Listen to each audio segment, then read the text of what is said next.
बिस्मिल्लाहिर्रहमानिर्रहीम। कोई शुगर का मरीज़, कोई ब्लड प्रेशर का, कोई हार्ट का पेशेंट अब नहीं रहेगा। यही नहीं, कोई मजूर भी नहीं रहेगा। ये बात वाज़ह है कि इंसान ने मेडिकली और हेल्थ के हवाले से इतनी तरक्की कर ली है और एक ऐसी दवा ईजाद कर ली है जिसका नाम है TRG-035। जी हाँ, ये इसके तजर्बात शुरू हो गए हैं। अगर आपका दांत टूटा है, आपको इंजेक्ट किया जाएगा और आपका नया दांत सामने आ जाएगा। और अगर आपका हाथ पाँव या कहीं जगह किसी जगह मजूरी है तो दोबारा से नई हड्डी और नया गोश्त पोस्ट का इंसान गोश्त पोस्ट का अज़ा जो है उसको बनाया जा सकेगा। तो कोई बीमारी जैसे शुगर है, जैसे ब्लड प्रेशर है, इन बीमारियों के ख़िलाफ़ भी रिजेंटमेंट के लिए बहुत सारी अद्वियात तैयार कर ली गई हैं। ये बहुत लंबे अरसे से एक ख़बर चल रही थी कि जापान की एक क्योटो यूनिवर्सिटी है जिसने चूहों पर और फ्रेटर्स पर इस तरह के तजर्बा, फ्रेटर्स एक जानवर है जी, न्योला नुमा जानवर होता है, उन पर तजर्बात किए और उसके बाद जब उनके दांत उग आए दोबारा से तो उन्होंने फिर इंसानी तजर्बात पर का आगाज़ किया। इस वक्त भी 65 साल की उम्र के 30 अफराद के ऊपर ये तजर्बात जारी हैं। मोनोक्लोनल एंटीबॉडी जो है TRG, इसको इंजेक्ट किया जाता है जो कि USAG1 एक अंसर है इंसानी जिस्म के अंदर जो हड्डियों की ग्रोथ को, बढ़ोतरी को रोकता है, यानी दांत को दोबारा उगने से रोकता है। इस पर काबू पाने के लिए TRG-035 जो है वो काम करता है और जब इस पर काबू पा लेता है तो नया दांत उगाता है। तजर्बात कामयाब हो गए हैं और कामयाब होने का मतलब ये है कि अगर आप जो टूटी हड्डियाँ हैं या टूटे जोड़ हैं या मजूरी है उसको ख़त्म किया जा सकता है सिर्फ एक दवा से। जापानी तो इस बात को कह रहे हैं कि 2030 तक वो इस दवा को मार्केट में ले आएंगे, जिसके बाद बड़ी ज़बरदस्त, आप ये समझे कि हेल्थ के ऊपर ज़बरदस्त तब्दीली या इनकलाब आने वाला है।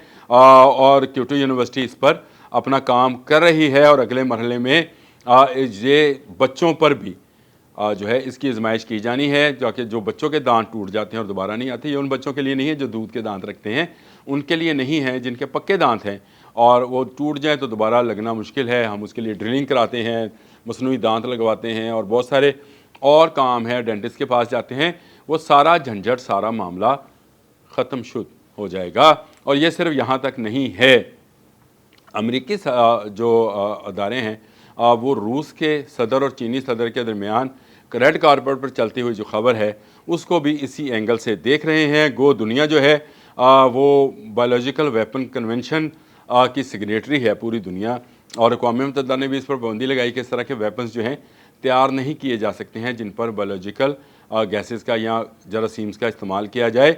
लेकिन जब जंग शुरू होती है तो कौन रुकता है? तो जंग के हवाले से ख़बरें हैं जो कि बहुत खौफनाक हैं, लेकिन मैं ये समझता हूँ कि इंसानियत के लिए बड़ी ख़बर ये है कि चीनी सदर और रशियन सदर ने 150 साल की उम्र की जो बात की है और ऐसे इमोर्टल्स पैदा करने की बात की है जो लाफानी हों,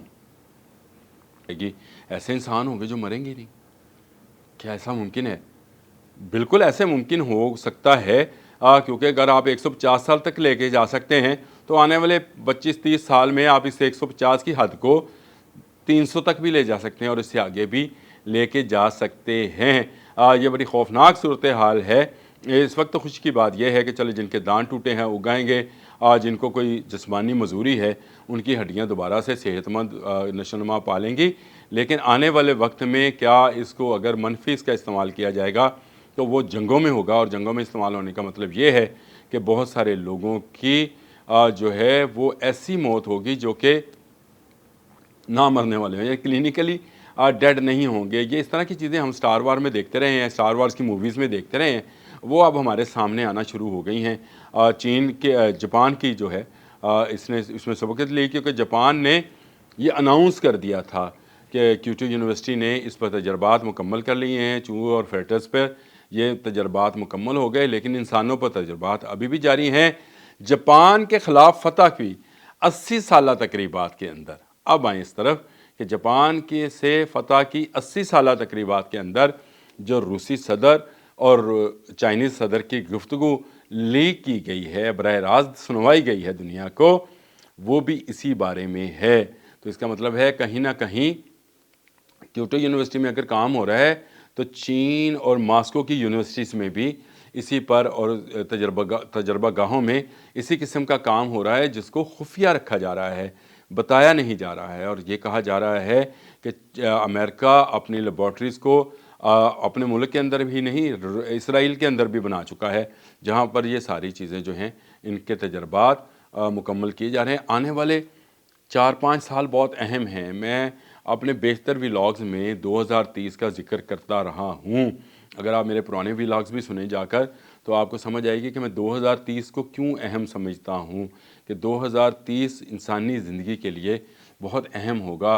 बड़ी जंग हो सकती है, और बड़ी जंग ना सिर्फ वेपन्स की होगी, बायोलॉजिकल जो है हथियार, उनको भी इस्तेमाल किया जा सकता है। और इसके इस्तेमाल से दुनिया को एक हैरानकुन जंगी मनाज़र का सामना करना पड़ सकता है, क्योंकि जहाँ एक तरफ ये गोला बारूद होगा, तो दूसरी तरफ ऐसे जरासीम और ऐसी जो हैं पैंडेमिक्स होंगे, यानी ऐसे वबाई अमराज होंगे जिनका मुकाबला करना एक इंसान के लिए मुश्किल होगा, यानी एक तरफ के इंसान के लिए मुश्किल होगा। इस बायोलॉजिकल वार में पाकिस्तान कहाँ है?